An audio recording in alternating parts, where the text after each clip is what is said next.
¿Sabías que hace apenas 950 kilómetros separan la punta del cono sur de Sudamérica de la península antártica y que sus formas de embudo apuntando ambas hacia el este no son una casualidad del azar, sino el eco de un pasado compartido que moldeó continentes enteros y cambió el clima global para siempre?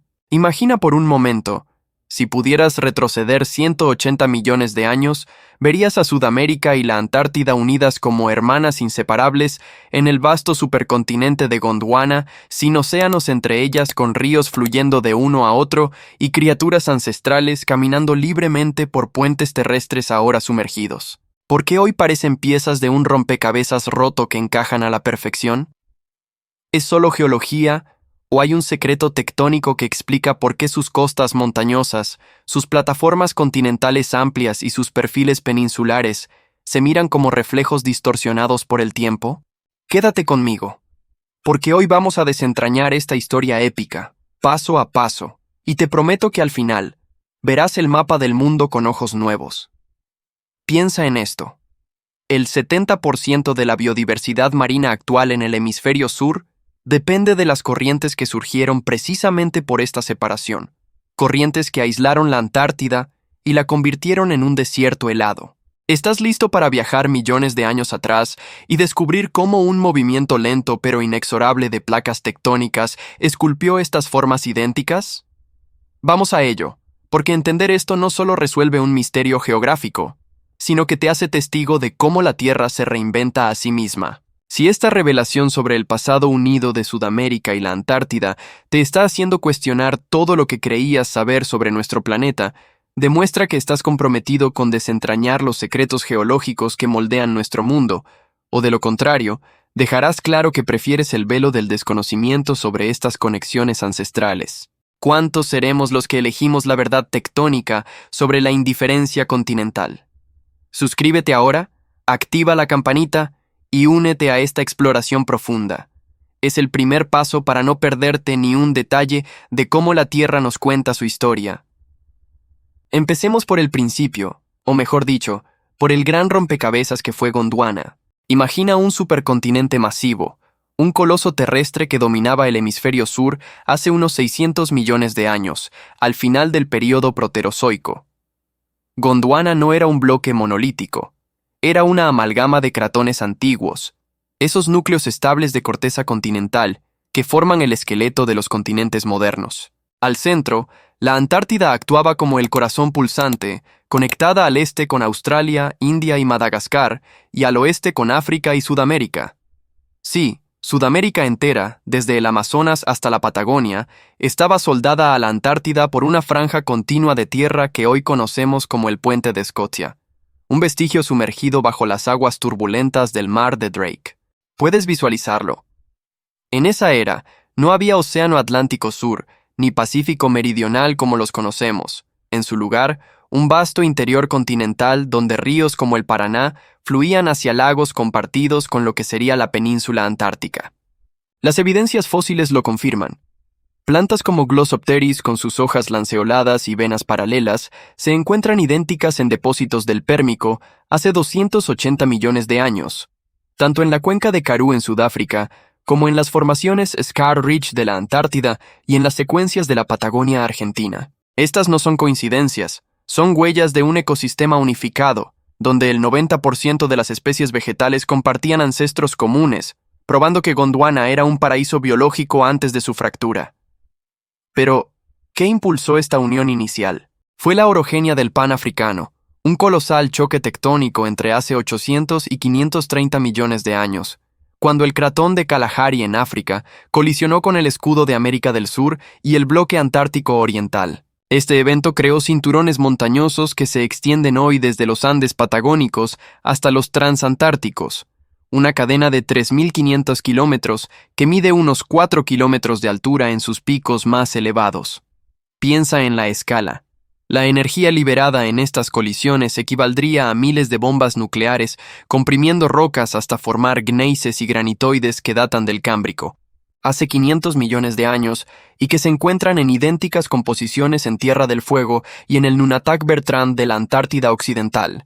Estudios recientes del Servicio Geológico Minero Argentino, publicados en 2020, confirman que estos granitoides jurásicos, con edades entre 180 y 150 millones de años, forman el basamento compartido, ricos en cuarzo y feldespato, que une geológicamente la Patagonia con la península antártica.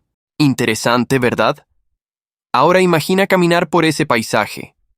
Valles glaciares del Carbonífero con depósitos de tillita idénticos en la formación Duica de Sudáfrica y la Whiteout Conglomerate de la Antártida, evidencia de una glaciación gondwanica que cubrió el 30% del supercontinente bajo un manto de hielo de hasta 3 kilómetros de espesor. Esta glaciación no solo erosionó el terreno, sino que depositó sedimentos que hoy forman las bases de las plataformas continentales, esas extensiones sumergidas que rodean a ambos continentes como faldas invisibles. Avancemos al Jurásico temprano hace unos 180 millones de años, cuando Gondwana comenzó su lenta desintegración, un divorcio tectónico que duró 140 millones de años y que nos lleva directo al corazón de nuestra pregunta. ¿Por qué el cono sur y la península antártica tienen esa forma tan parecida?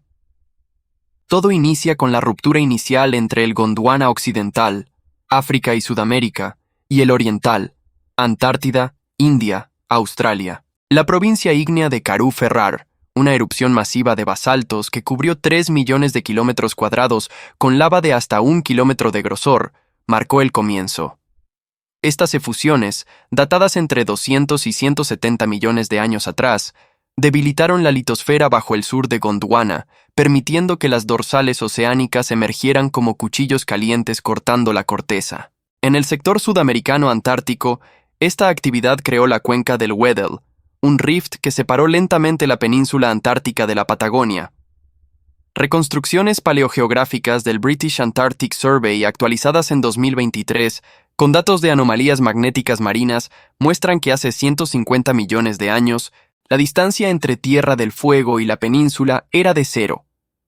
Hoy el mar de Scotia mide 950 kilómetros de ancho, con profundidades promedio de 3.500 metros. ¿Por qué la forma de embudo?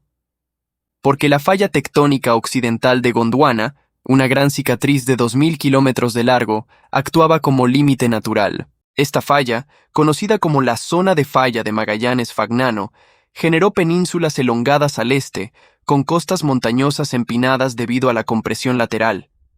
En la Patagonia, esto dio origen al arco de los Andes fueguinos, con picos como el Monte Darwin a 2.488 metros, mientras que en la Antártida formó los Antartandes con elevaciones similares en la cordillera de la península, como el Monte Jackson a 3.183 metros.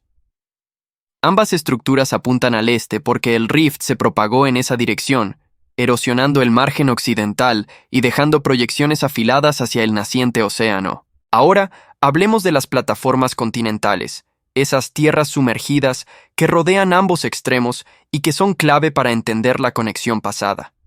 La plataforma continental es la extensión submarina del continente, desde la costa hasta el borde de la plataforma a unos 200 metros de profundidad, compuesta por sedimentos erosionados de ríos y costas que se acumulan durante millones de años. En el cono sur de Sudamérica, especialmente en el sector atlántico de la Patagonia, esta plataforma se extiende hasta 700 kilómetros de ancho, en algunas partes como frente a la península Valdés, con un volumen de sedimentos estimado en 500.000 kilómetros cúbicos, ricos en arenas cuarzosas y arcillas del Terciario.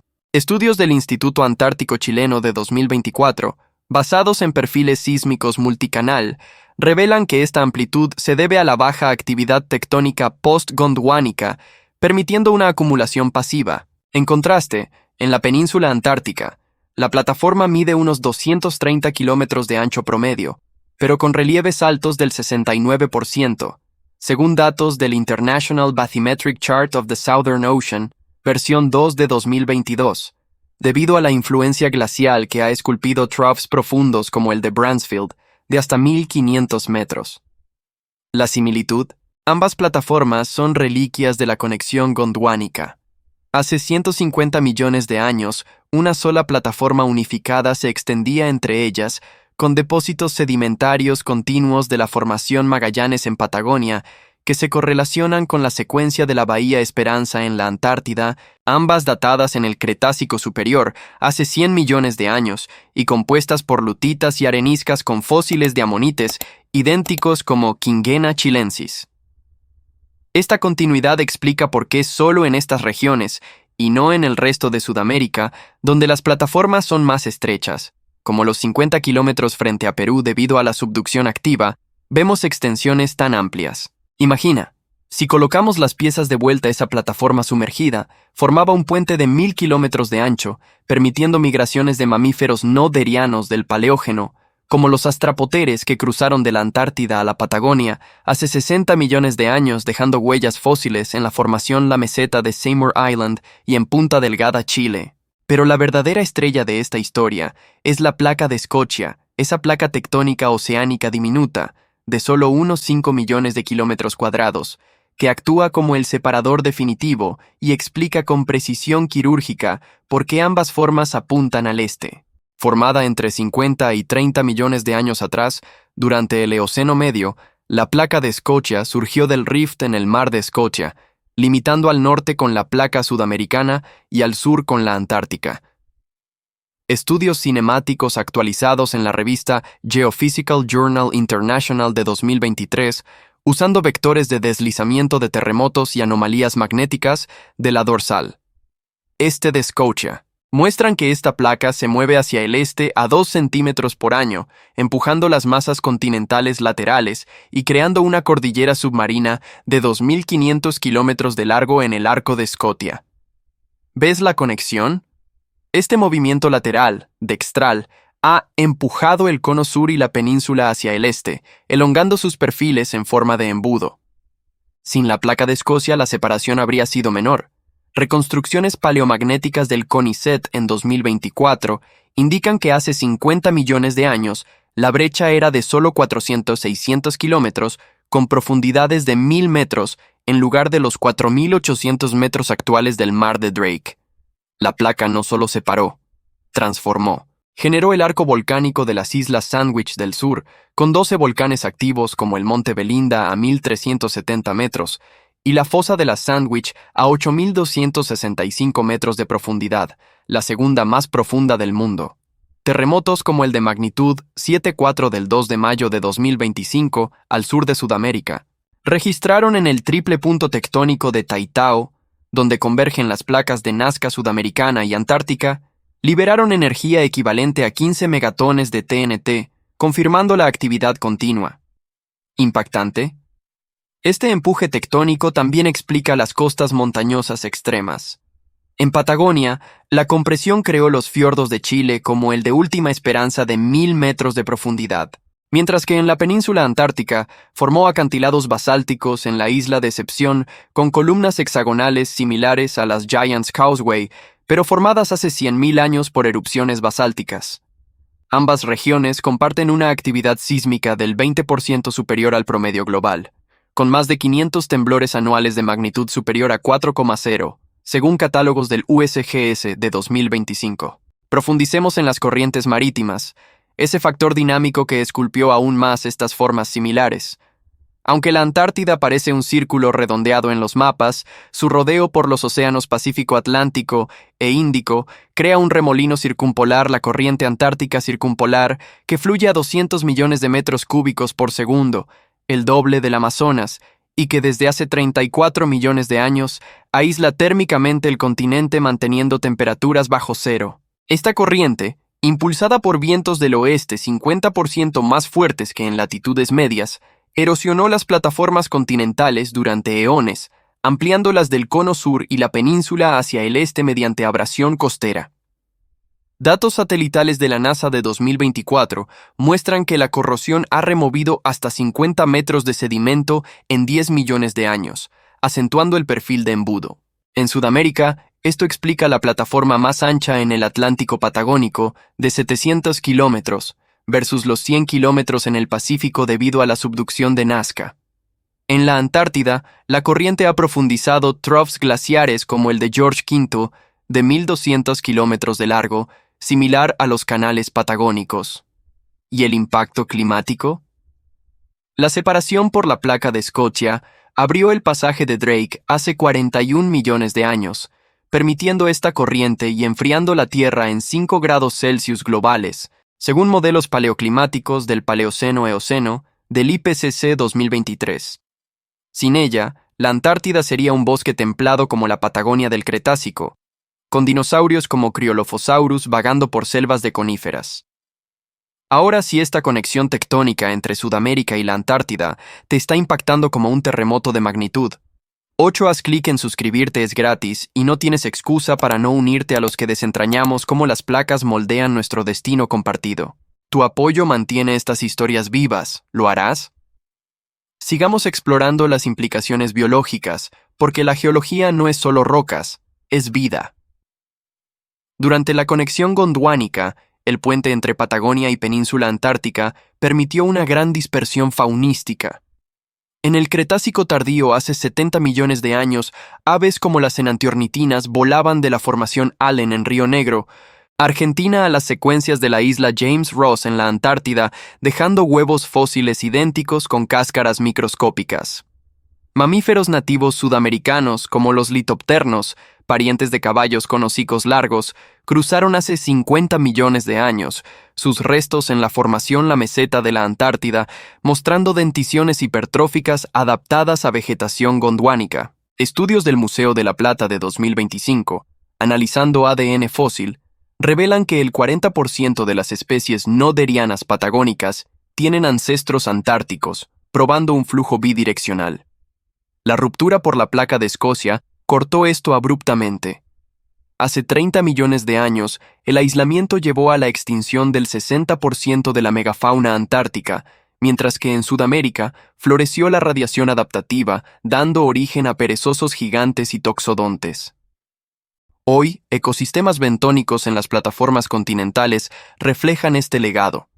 Krill antártico y merluza patagónica comparten genomas con divergencia de solo 2 millones de años, según secuenciaciones genómicas del 2024 del British Antarctic Survey.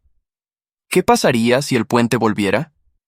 Modelos especulativos sugieren una invasión biológica masiva, alterando el 25% de las cadenas tróficas sureñas.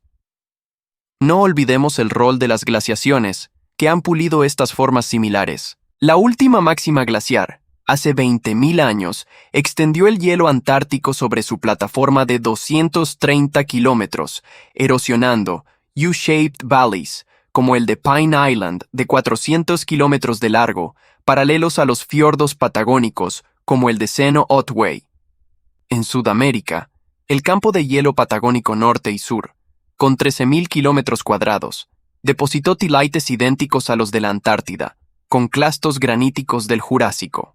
Datos de radar penetrante de hielo del proyecto BEDMAP-3 de 2023 muestran que el 70% de la plataforma antártica occidental tiene relieves glaciares post-eocenos, similar al 65% en la Patagonia, explicando su textura rugosa, versus las plataformas lisas del Atlántico Norte.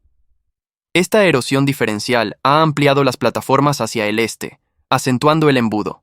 En la península, el talud continental desciende 10 grados, igual que en el Estrecho de Magallanes. Hablemos de recursos porque esta similitud no es abstracta, es económica. Las plataformas comparten riquezas. En la Patagónica, yacimientos de petróleo como Vaca Muerta producen 300.000 barriles diarios, con reservas de 16.000 millones de barriles, correlacionados con lutitas del Cretácico en la cuenca Malvinas-Falkland. En la Antártida, aunque prohibida por el Tratado de 1959, exploraciones sísmicas de 2024 por Noruega revelan potencial similar en la cuenca de Jane, con 200 billones de pies cúbicos de gas. Minerales como hierro en la formación Dufek Antártica y en Sierra Grande, Patagonia, datan del Pérmico, con tenores del 60% de Fe. ¿Valor?